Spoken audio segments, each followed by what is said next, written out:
business continuity and disaster recovery planning, right? So that seems like something that's going to be pretty important for companies, especially for the CISOs with this climate. So I know Technium does a lot in this space with backups and things on the network of that nature, but if you could just speak to that, how Technium would fit in and how they could bring value to companies who are looking to strengthen this planning in the future.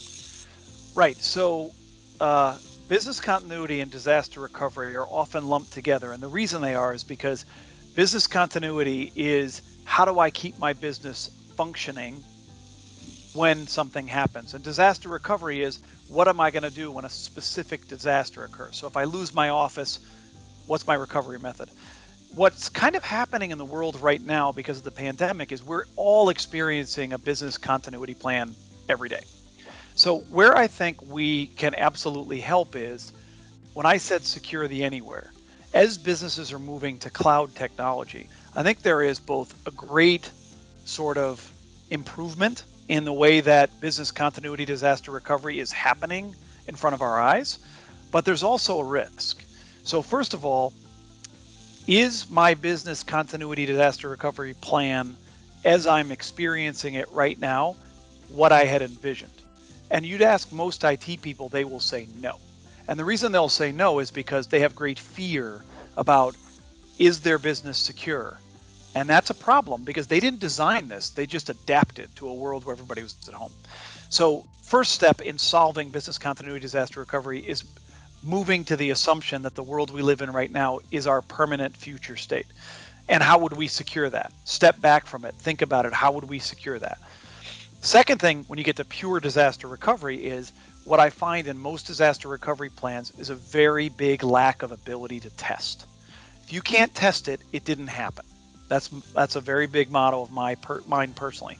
So, what we would strongly recommend is that establish whatever your disaster recovery risk vectors are: company going out of business, major physical event, loss of server technology, and don't assume because you're putting things in Amazon that things can't fail.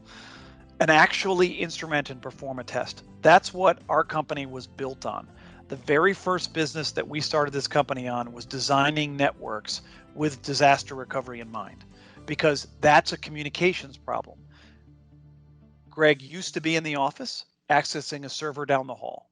Now Greg's at home accessing a server in our DR facility. This doesn't change because I've moved to Amazon. I still have to have a plan B, right? So whatever my plan A is, accessing the environment where I put it, what's plan B? In Amazon, you might call it availability zones. It could be regional disaster recovery, but not global. So what I would say we can play a very big role in is, as you're putting these plans together, help you consider the communications part of the story. How is someone going to access data center B versus data center A? Have you built your environment for high availability utilizing all of the cloud providers' technology? If you're still dependent on a premise data center, build a DR facility, but build it in the cloud. There's no sense in building that locally anymore. So I think, again, communications has always been the most complex part. Communications being how do I get from point A to point B? And I think we could do a lot to help with that.